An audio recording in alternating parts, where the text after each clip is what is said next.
Good afternoon and welcome to the CATO Institute in exile. We're glad to have you folks here, and we're very proud to say that in about 2 months the construction on our building will be complete and we'll be back in the F.A. Hayek Auditorium. But for now, we're glad to be over here at the Undercroft Auditorium to discuss this book, FDR Goes to War. A long time ago, I went to Mayfield High School in Mayfield, Kentucky, and in my senior year, I was the co-editor of the high school newspaper, the Cardinal, and I think the features editor that year was my classmate, Anita Prince. And she has gone on to bigger things. She got married, for one thing, to Burton Folsom. She got 2 history degrees. She worked for President Reagan and Senator Mitch McConnell in Kentucky. She was a presidential elector, and most recently she has directed Hillsdale College's Free Market Forum for 5 years.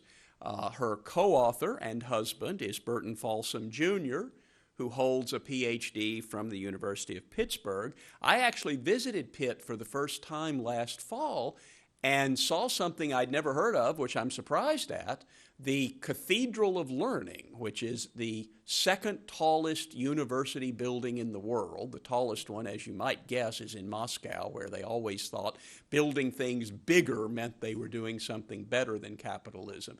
But this is a 42-story university building, the first few floors of which are built like a Gothic cathedral. So it is just an amazing thing. If you're ever in Pittsburgh, take a book and go and spend some time in the Cathedral of Learning. But since then, Bert has taught at a couple of different colleges and now holds the Charles Klein Chair in History and Management at Hillsdale College. He also serves as senior historian at the Foundation for Economic Education, where you can find some of his articles at fee.org. He has published 7 books, including The Myth of the Robber Barons, now in its 6th edition, in which he explains the difference between market entrepreneurs and political entrepreneurs, which is a good text for today's increasing discussion of the differences between crony capitalism and free enterprise. His work on the administration of Franklin Roosevelt began with his book, New Deal or Raw Deal: How FDR's Economic Legacy Has Damaged America. That came out in the fall of 2008, just as everybody was saying we needed to emulate what FDR had done, so it got a lot of attention. And his newest book is FDR Goes to War, which he co-authored with Anita. As I said in my book 15 years ago, Libertarianism, a Primer, in many ways we're still living in the Washington that Roosevelt built.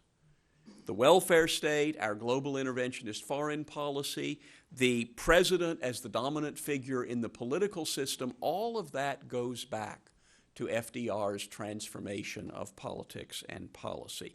So it's important to study and understand how FDR governed, how he changed what had gone before. And it also, I think, has an additional importance for libertarians, and that is that the libertarian movement sort of arose in opposition to Roosevelt's New Deal and imperial presidency.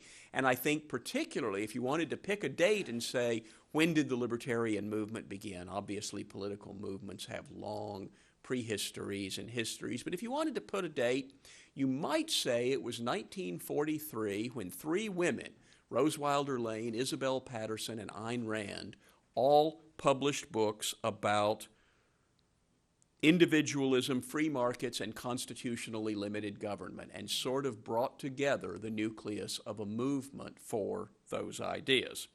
So that's why we occasionally turn here from public policy to history, and to why we are delighted to host this event today. So please welcome the co-author of FDR Goes to War: How Expanded Executive Power, Spiraling National Debt, and Restricted Civil Liberties Shaped Wartime America, Professor Bert Folsom.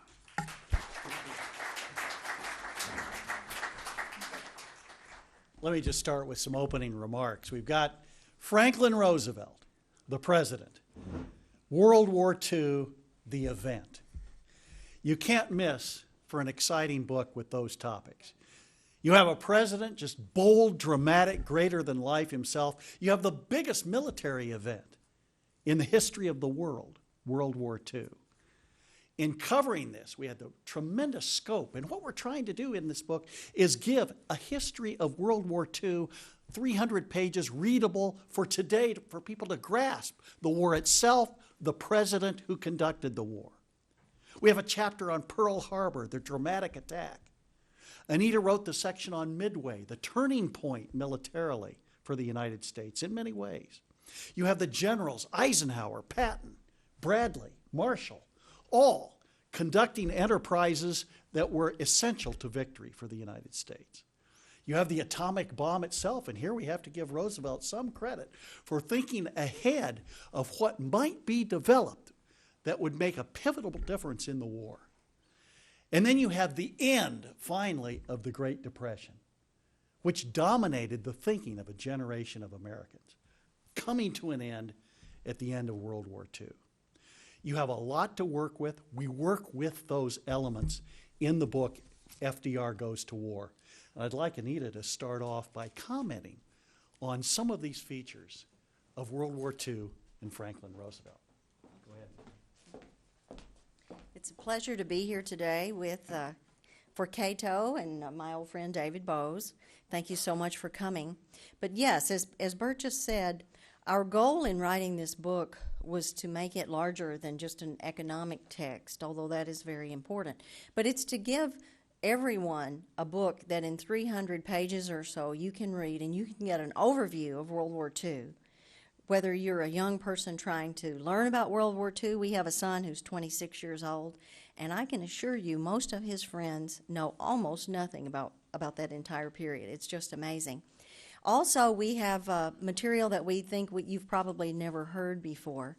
So to get right into it, I want to set the stage a little bit about the 1930s and to explain that part of what led to World War II being such an upheaval for the United States were the policies of Franklin Roosevelt during the 1930s. To give you some statistics, I'll be brief on those. For instance, factory output, the output of American industry, increased every decade beginning in 1899. For the following 10 years, factory output was up 4.7%. From 1909 to 1919, it was up 3.4% every year. 1919 to 1929, the Roaring Twenties, factory production was up 5.1% each year. But 1929 to 1939, it decreased slightly every single year during the 1930s. So our industrial complex, of course, by 1939 has aged. It's out of touch with cutting-edge innovations that are going on in Europe and elsewhere. And suddenly we're faced with this problem of a military complex in Europe, and we don't have anything to compete with them. In the book, I mentioned that Army Chief of Staff Douglas MacArthur at one point testified before Congress in 1935, pleading for enough money so that his army would have enough bullets for 100,000 soldiers. We're not talking about stealth bombers or complex weapons here. We're talking literally about just even enough bullets to man 100,000 army. And and I can certainly understand if you're not for a strong military American presence overseas, which we don't necessarily need. But I do think that a strong defense of America wards off problems. And in the 1930s, we certainly didn't have that. And Germany was aware of that, and so was Japan. And that leads to a lot of problems. Well, the war, of course, comes along to the United States in late 1941, and suddenly factories have to be converted. What are you going to do? Well, overnight, for one thing, they restricted products to consumers. Overnight, in January 1942, you could not buy tires for your car. If your tires had been getting a little aged and you thought, oh, well, next week I'll run down to Sears Roebuck or whatever and get a new set of tires, you were out of luck. And the only way you could get another set of tires was to go before the government's tire board and prove that you had an essential reason for getting a new set of tires. Likewise, radios, bicycles,